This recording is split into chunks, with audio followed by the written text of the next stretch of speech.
Hey guys, what's up? After spending a week pretty solidly playing Borderlands the pre-sequel, I think it's pretty safe to say I have my opinion of the game basically set. Now, keep in mind, this is, we don't have any DLC or anything like that. Actually, we haven't even really had any major content patches yet. Just had some hot fixes to fix a couple bugs, which was good because there was some quest progression bugs with the end game quest. But I think it's safe to say by now everybody basically has their thoughts on the game and their opinion on the game pretty well etched. And long story short, I liked it. Um, is it got that classic feel like Borderlands and Borderlands 2? I don't know yet. That's the only thing I'm not sure of, I guess. Can I see myself playing it for the next 2 years like I did Borderlands 2? Or, I still play the first Borderlands. That game came out in what, 19 or 19, 2000, was it 9? I think it was. I can't remember now, to be honest with you. But it's good, but it's short. The argument could be made that maybe the game was rushed. I don't know necessarily if it was rushed. You have a team. The game was developed by 2K Australia. The franchise is basically run by Gearbox and the creators of the series. So I mean, you had people in Australia who were developing the game trying to communicate with Gearbox in Dallas, Texas. So I could see where maybe things could get dropped through the cracks. And to be perfectly honest with you, Gearbox is a funny developer in that when they develop in-house, especially with the Borderlands franchise, the results are basically the perfect Borderlands experience, which could be argued because they created the franchise. Whereas, a lot of their campaign DLCs were farmed out to different companies um, to be developed. Now, I can't remember off the top of my head who developed them, but you know, with Borderlands 2, the Torg DLC, the Scarlet DLC, those were farmed out, and Gearbox handled the Tiny Tina DLC, which is arguably everybody's favorite DLC from that particular game. And the first game, Gearbox handled the development for sure of the Secret Army of General Knox, which was a really good DLC for that game, as opposed to like people were okay with Claptrap's Revolution, but that wasn't developed by Gearbox, and you could feel the difference. So I mean, while this game doesn't feel like a complete departure from the series, they do have some changes that they implemented. One of the first things I'll discuss is the lasers, which is basically like kind of the replacement for the E-Tech weapons that were in Borderlands 2. Uh, they function differently depending on the type you get. There's like your straight up continuous stream lasers. There's like a blaster style laser. You got your rail guns, things of that nature. And they add a different, just enough of a different vibe to make it fresh. Which most of the changes in the game that they implemented, again, they're not like huge major steps forward. They're just kind of like little uh, iterative steps forward that, like I said, it's fresh, but it's not completely game changing. That it's like a brand new experience. That's bad word choicing. I mean, it is a new experience, but it's not like revolutionary, if you get what I mean. But the lasers were a nice enough addition that it switched it up a little bit. You could even enough where you could even make certain builds based around laser weapons and things of that nature. The only downside I could say about the lasers is like the legendaries and the uniques. There's not a lot of variation outside of some of them can have different elements. but for the most part, they have fixed parts, which kind of seems to be a theme. There's a lot of fixed things about uniques and legendary weapons in the game, which kind of detracts from the experience because you don't have as much variety. And at its core, no matter what the story of the game is, at its core, it's a loot game. Like in the same vein as Diablo. And when you take that variety out of the type of specific gun type, then you're kind of pigeonholing. I feel. Um, you know, I personally like certain scopes, certain stocks, certain grips, things of that nature. And if I don't like a certain, and scope being a real big one, like on a sniper rifle, I very much prefer a dull scope. Not so much for any gameplay reason outside of that has the zoom that I'm comfortable with. I haven't messed with the lasers enough to really be like, I hate this scope or anything of that nature, but just having these fixed parts on these guns, I think, takes away from the potential variety that you could have with them. A lot of people like hunting different variations of different guns. The same thing with the legendaries, like the viral marketer, for instance, the Hyperion legendary shotgun. It only comes in corrosive, and the Hyperion Fatale, which is the legendary SMG, only comes in cryo. They have these fixed element weapons, which one here and there isn't so bad, but off the top of my head, I can think of 5? Yeah, the Hellfire, the Blowfly, the Fatale, the Zim, and the Viral Marketer. There's 5 legendaries right there that have fixed element types. And it just doesn't seem like for a game that's always like bazillions of guns, the variety doesn't feel like it's there. Now they did add other stuff, like I already touched upon the lasers. Then they added a neat little thing with Hyperion weapons, not the legendaries, but they're at least they're purple rare versions. They're the ones that I noticed where they have like an old skin that's kind of like a throwback to the style, the coloring scheme of Borderlands 1. And then about halfway, 2/3 of the way through the game, they start popping up with the skins that you would know from Borderlands 2, right down to it changes the name of the gun and the functionality of the gun. Like the old skins may give increased damage to the gun at the cost of reload speed or accuracy penalties, and then the ones with the skins that match the Borderlands 2 counterparts are basically the same functioning guns that you remember from Borderlands 2. And I thought that was kind of neat, since the story centers upon Handsome Jack and his rise through Hyperion. But that it still doesn't give that huge variety that you felt like you had with Borderlands 2. Like with Borderlands 2, you could find, and a lot of people had like these perfect versions of guns, and I mean there wasn't technically any perfect version of the gun. It all depended upon you, the player, like what you wanted, like what grip, what stock, what scope, what barrel, things of that nature. And the guns changed in functionality depending on what you had. But for the length of the game, I guess I shouldn't have expected the amount of variety that we had with Borderlands 2. Your mileage may vary with the length, but I would say it doesn't even fall. I've seen people saying it falls in between Borderlands 1 and 2 as far as length. I don't even think it comes close to Borderlands 1 as far as the length. At the same time, though, I don't want to come across as complaining about the length because, at least the story mode, I kind of liked the streamlined approach to it because as much as I enjoyed the campaigns of the first 2 games, I did feel like there was a lot of filler and a lot of fat that could have been trimmed out of it. However, a lot of the quests in this game, to me at least, felt like there was a lot of quests that had that fetch quest feeling to them, and I didn't like that.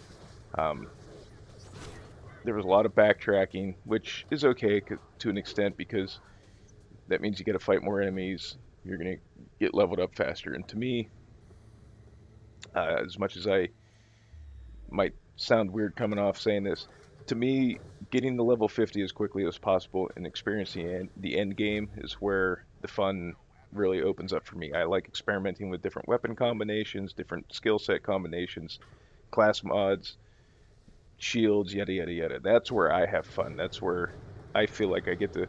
It's like being a kid that gets to go into Toys R Us with $1 million gift card and picking shit off the shelves and doing whatever he wants with it. And that's where I have fun in a game like this and any other looter game, to be honest with you. The next thing I'll touch upon before we get too in depth with story and length and everything like that, is the introduction of Oz kits, which lets you breathe when you're in non-atmospheric conditions out on the moon, because obviously the moon doesn't really have an atmosphere. These provide more than just being able to let your character survive. And really, this only applies to Athena, Nisha, and Wilhelm, because Claptrap doesn't breathe.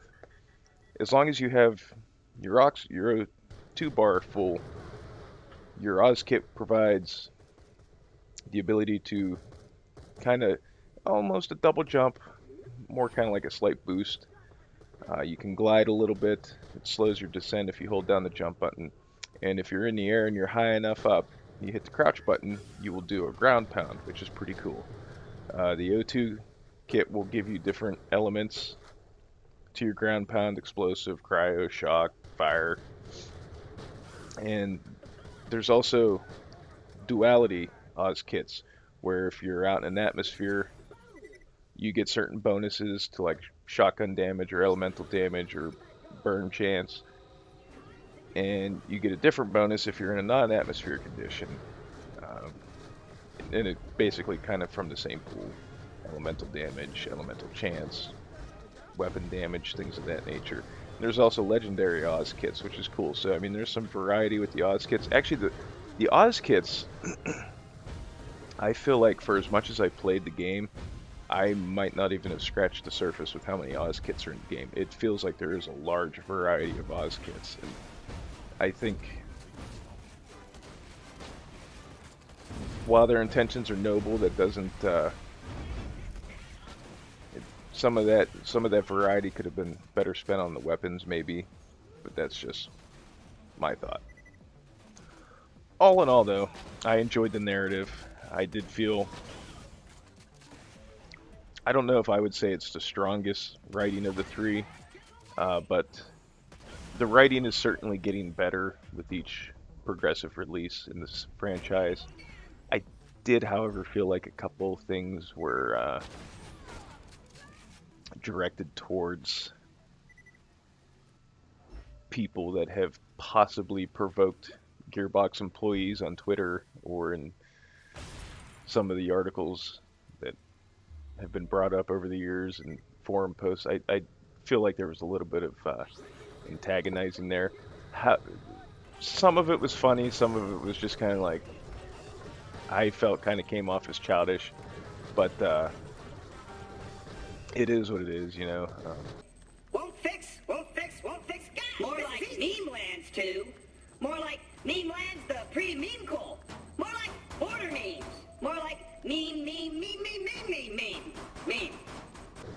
Stuff like that I enjoyed because it's kind of refreshing to be able to see a developer that they can take the piss out of the situation and kind of poke fun at themselves a little bit too. But like I said, some of the stuff kind of felt a little childish, like you picked on me on Twitter about something, so I'm going to jab at you in my game. But, you know, like I said, it is what it is. I have said in the past I'm not a huge fan of Anthony Birch as a person, but I will say, and I don't know how much of this game he wrote. I think he said his involvement was smaller than it was in Borderlands 2, but I do think the writing is getting better. I don't actually have any issues with Birch as a writer, and I don't know who wrote the dialogue for Nisha, but holy crap, that was probably my favorite part of the game. Every character you play as in Borderlands has I guess you could say they're morally gray for the most part. They're not purely evil. They're not purely good. Whereas Nisha, And her backstory explains a lot if you find the audio logs about her backstory. Explains why she is the way she is. But I might go so far as to say that Nisha might be more evil than Handsome Jack. Handsome Jack thinks in the end, between what goes on through this game and Borderlands 2, Jack thinks he's doing the right thing, whereas Nisha is just sadistic, and it's awesome. And the other characters get fleshed out a little bit. I really enjoyed the developed personality that they added to Athena. It was good to see her come back. Wilhelm, I personally could take her leave. I never was that interested in Wilhelm. And out of the four characters, he's probably the blandest, both in story and playstyle. Now, the cyber augmentations that you can give him through speccing down certain skill trees is kind of like a nice little nod to what eventually happens to him. And they do explain why he is that way, like why he ends up getting the cybernetic implants. He has a degenerative bone disease. But personality-wise, he's kind of, I don't know, he didn't really impress me as much as Nisha and Athena did, and Claptrap's just Claptrap. I did like when you select Claptrap as your character, they're like, are you sure? And you click yes, and they're like, are you positive he is annoying? And you're like, yes, and then like, this is your last chance to turn back now, and things like that. So a little bit of self-referential humor about all the people that find Claptrap to be completely annoying and would like to never see him in a Borderlands game ever again. But he can be fun, but I think I could see how he's starting to grate on people's nerves when it comes to co-op play. But we'll see what happens. Now, I think to a certain extent, I don't know if there was a lack of quality testing, but there is some glitches that were present in the release. As I mentioned, the quest progression bug in the final mission of True Vault Hunter mode soft locked a lot of people. And again, if those 3 people I was playing the end of the campaign with happen to watch this video, you guys, thanks again for helping me get through that little soft lock there. But there's a couple weird glitches here and there that I kind of scratch my head like, how'd that make it through quality testing? But if anything, they have proven in the past that they will get things fixed for the most part. I mean, Borderlands 2 and Borderlands 1 still has some glitches, but I mean, it's nothing game-breaking. But there's just, I think in that aspect, it feels a little rushed. And whoever came up with the design decision to not have repeatable bosses, and then to give these non-repeatable one-time encounter bosses highly desirable legendaries, what the fuck were you thinking? At all. One thing, and the only thing I can gather from this is when it comes to Borderlands, you have 2 camps. You have the run around and mob and want to find legendaries wherever they may fall mentality, or you have the people that were into the boss farming that they implemented with the designated boss drops in Borderlands 2. I kind of fall somewhere. Excuse me. I kind of fall somewhere in the middle. I prefer mobbing, but if you want a specific legendary, it's nice to be able to go, well, I need to go fight the bosun if I want to get this particular weapon or whatever. But so that decision there kind of baffles me a little bit. It feels like the end game of Borderlands, the pre-sequel, is kind of limited in that aspect. Also, the maps are pretty expansive, and while when you do have enemy encounters, the mob density feels like it's a lot denser than Borderlands 2 did. It almost feels like since that density is concentrated in these camps along the route to wherever you're going, you have these spans of time where nothing happens. And I'm not saying it's like 10 minutes or so, but you don't have, at least off the top of my head, there's no map that I can immediately think of where you can go in and mob and test out a skill build like you did with like Southpaw's Demon Power or the Bloodshot Stronghold. Um, was it the Hyperion Outwash? Not the Outwash. But anyway, you don't have like these pure like corridor mobbing maps, which kind of feels like that is lacking in that aspect. There are maps that have more mobs than others, but still you don't have like those nice mobbing maps, which is kind of a shame. And then the boss farming, uh, like I said, some people are into it, some people aren't. But to have these one-time encounters, uh, and then not be able to fight that boss again, or if you make a specific decision during a side quest, when you have two decisions you can make, and you make a decision that shuts you off from being able to farm that boss, I just think that's piss poor game design and stupid decision making on their part. Whether you agree with boss farming for specific legendaries or not, the option shouldn't be removed for people who do enjoy that. And like I said, I feel like it takes away a little bit from the end game experience. But I don't foresee them patching or hot fixing or doing anything with that to re-implement these bosses. But again, like I said, it just doesn't make sense to me. And some of the encounters are actually kind of nice. I would have liked to have been able to go back and fight some of these bosses once I hit level 50 and try out certain weapons and builds on them just to see how I fared, but you can't. So I don't know. I still scratch my head over that decision. Uh, the action skill of Nisha has brought about a lot of discussion. Some people feel it's cheap, some people feel it's not. Um, I don't think it's cheap. I think it's the point of an action skill is to feel like a badass. And if you're hyping this character up that she's like the best shot on Pandora, if you activate her action skill and you miss every fucking shot that you fire her off, then what's the point?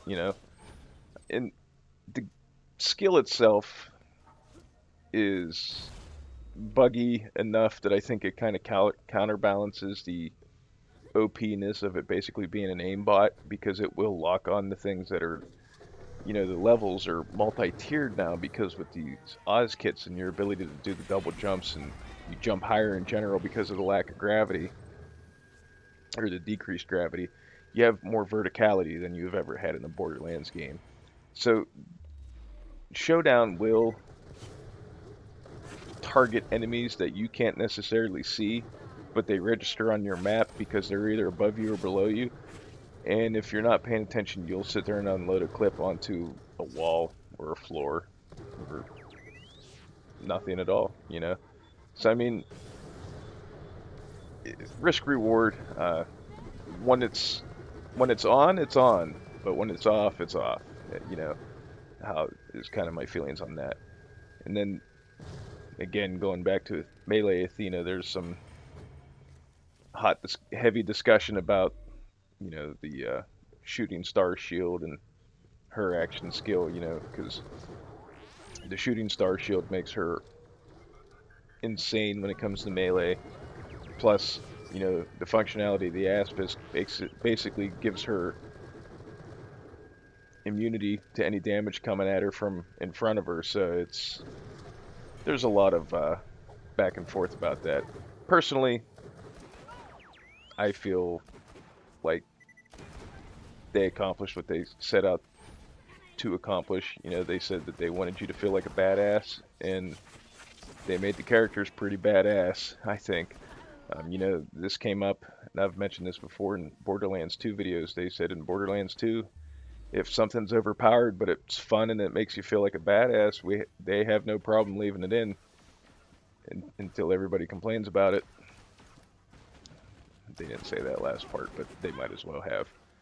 But overall, I think we're still pretty early into the life cycle of the game. I mean, it's been out a week, and even if they nerf something, somebody's going to find something else that's equally broken and overpowered. So I don't think people should be getting too hot and heavy about that at the moment. But all in all, I'm going to wrap this up because this has been going on for quite a while.